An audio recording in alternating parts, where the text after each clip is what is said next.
আইনটা করব, সফলতা কোথায় আছে, সফল কারা আর বিফল কারা, এই দিকে লক্ষ্য রেখে কিছু গুরুত্বপূর্ণ কথা বলবো ইনশাআল্লাহ। চলুন, আল্লাহ তাআলা পবিত্র কোরআনুল কারীমের মধ্যে বলছেন, বিসমিল্লাহির রহমানির রহিম, ومن أعرض عن ذكري فإن له معيشة ضنكا ونحشره يوم القيامة أعمى قال ربي لما حشرتني أعمى وقد كنت بصيرا قال كذلك آتتك آياتنا فنسيتها وكذلك اليوم تنسى। আল্লাহ রাব্বুল আলামিন বলেন, ওমান আরাদা, আরাদা ইয়ারদু মানে হলো মুখে ফিরিয়ে না। আমি এখন আপনাদের দিকে মুখ করে বক্তব্য রাখছি, আমি মুখটাকে ফিরিয়ে নিলাম, আমি পিছন দিকে মুখ করে নিলাম, এটাকে বলা হয় আরাদা ইয়ারদু। আরিদ করা মানে মুখে ফিরিয়ে না। আমি আপনাদেরকে সরাসরি দেখছি, আপনারা আমার দিকে দেখছেন, এই শ্রোতা হিসেবে আপনারা বসে আছেন আমার মুখের দিকে লক্ষ্য রেখে। এখন আপনারা যদি পিছন করেন আমার দিকে আর মুখটা করেন অপর সাইডে, তাহলে এটাকে বলা হয় আরাদা। আল্লাহ রাব্বুল আলামিন বলছেন, যে মানুষগুলো মুখকে ফিরিয়ে নিল কোথা থেকে? আমার কাছ থেকে নয়। ওমান আরাদা আন যিকরি, আল্লাহ বলছেন যে মানুষগুলো মুখকে ফিরিয়ে নিল কোথা থেকে? না, জিকির থেকে। এখন আপনাকে জানতে হবে জিকিরের অর্থ কি। জিকিরের ৯৯টা অর্থ নিয়ে আসা হয়েছে। জিকির মানে হলো নামাজ, জিকির মানে হলো কোরআন, জিকির মানে হলো মসজিদ, জিকির মানে হলো আল্লাহর ধ্যান করা, এটার নাম হলো জিকির। এক কথায় সব ইসলামিক তরিকাতে যে কাজগুলো আপনি করবেন এগুলোকে জিকির বলা হয়েছে। আপনি শরীয়তের কাজ আপনি করবেন আল্লাহ তাআলাকে সন্তুষ্ট লাভের জন্য। আপনার স্ত্রীর মুখে ভাত তুলে দেবেন, ছেলের মুখে আপনি আহার যোগাবেন হালাল পদ্ধতিতে, এটাকে জিকির বলা হয়েছে। অতএব বন্ধুরে, কোন মানুষ যদি এক গ্লাস পানি পান করে সেটাকে জিকির বলা হয়েছে। তবে আল্লামা ইবনে কাসির রাহমাহুল্লাহ আলাইহি তিনি বলেছেন জিকিরের অর্থ হলো এখানে কোরআন। যে মানুষটা কোরআনের দিকে লক্ষ্য রাখবে না, যে মানুষটার জীবনে কোরআন থাকবে না, যে মানুষটা কোরআন থেকে মুখকে ফিরিয়ে নেবে, যে মানুষটা এই কোরআন থেকে মুখকে ফিরিয়ে নেবে, ওই মানুষটার জন্য বলা হয়েছে ও যেন কোরআন থেকে আরিজ করলো, মুখকে ফিরিয়ে নিল। আর যে লোকটা কোরআন থেকে মুখকে ফিরিয়ে নেবে, যে লোকটার জীবনে কোরআন বাস্তবায়িত হবে না, যে লোকটা কোরআনকে মহব্বত করবে না, আমার আল্লাহ বলেছেন কোরআন হলো পৃথিবীর সবচাইতে দামি সম্পদ। এর চাইতে দামি সম্পদ আল্লাহ রাব্বুল আলামিনের দরবারে আর মুমিনদের কাছে এর চাইতে দামি সম্পদ আর আল্লাহর জমিনে কিছুই হতে পারে না। আসমানের নিচে, জমিনের উপরে এবং জমিনের নিচে কোরআনের চাইতে দামি সম্পদ কিছুই নেই। এটা কার ঘোষণা? না, আল্লাহর ঘোষণা। আল্লাহ বলেছেন বিসমিল্লাহির রহমানির রহিম, কুল বিফাদলিল্লাহি ওয়া বিরহমাতিহি ফাবিযালিকা ফালইফরাহু হুয়া খায়রুম মিম্মা ইয়াজমাউন।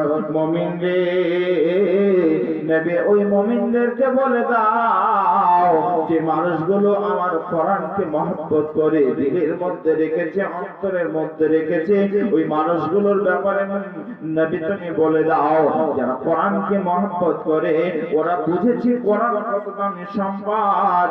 এই কোরআনে যতগুলো অক্ষর লেখা আছে, বন্ধুরা আমার, আপনার ছেলে আইপিএস অফিসার হয়েছে, আপনার মেয়ে একজন ডাক্তার হয়েছে, ওই মেয়েটা ওই ছেলেটা ডাক্তার পড়তে গিয়ে আইপিএস অফিসার হতে গিয়ে আইপিএস অফিসার জানে, একজন উচ্চ শিক্ষিত মানুষ জানে ওই ছেলেটা কত কষ্ট করে, ওই মেয়েটা কত কষ্ট করে তার স্থান সে অর্জন করেছে।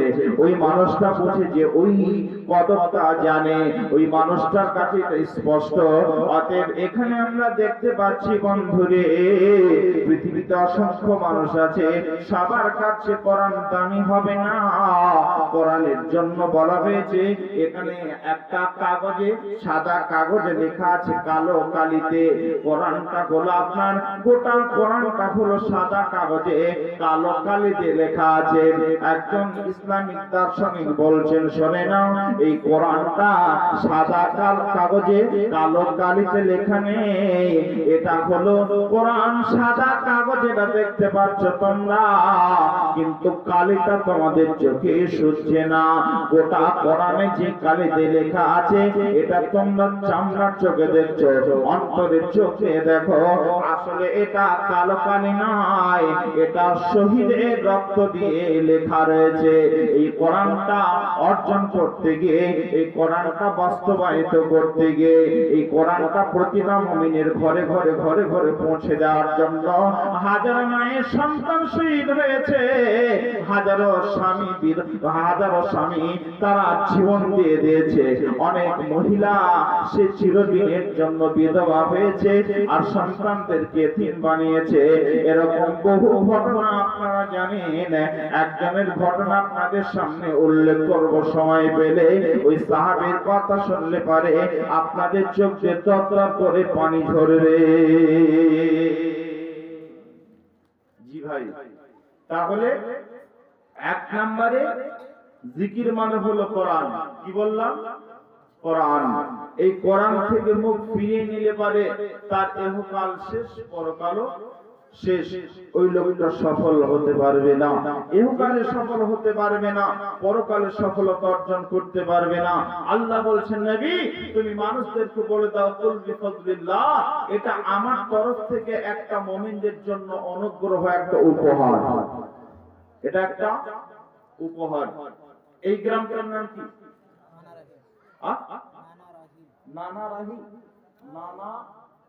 নানারাহি। এই গ্রামটার নাম হলো নানারাহি। এই আপনাদের গ্রামের একটা ছেলেকে সরকার বেছে নিয়েছে। ভালো করে শোনেন কথাটা। আপনাদের গ্রামের একটা ছেলে বেছে নিয়েছে। গত 2 দিন আগে আপনারা দেখেছেন কিনা জানি না, সোশ্যাল মিডিয়াতে জঙ্গিপুর বলে একটা জায়গা আছে মুর্শিদাবাদে, নাম শুনেছেন না শোনেন?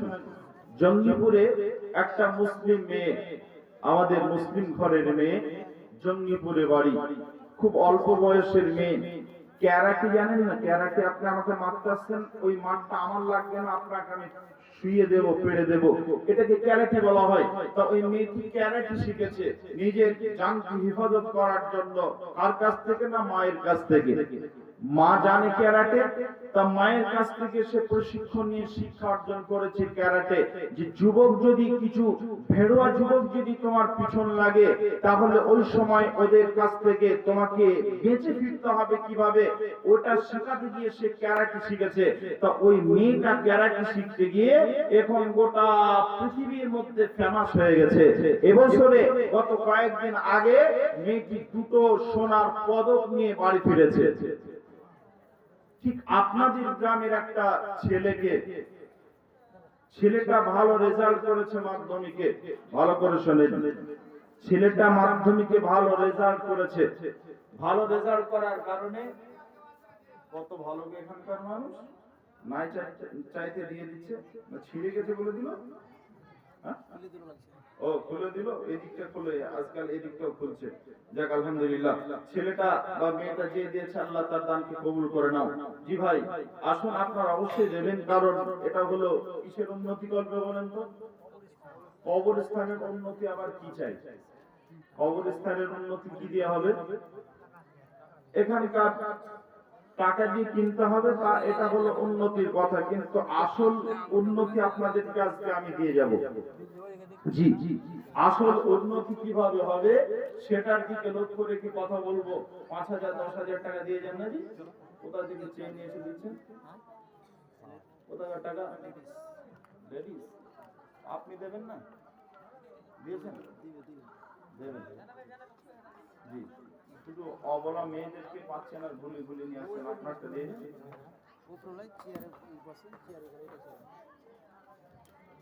জি ভাই, তা সরকার আপনার ছেলেটার নামটা লিখে নিয়েছে, ছেলের বাপের নাম, গ্রামের নাম, পুরো অ্যাড্রেস নিয়ে ডাক দিয়েছে।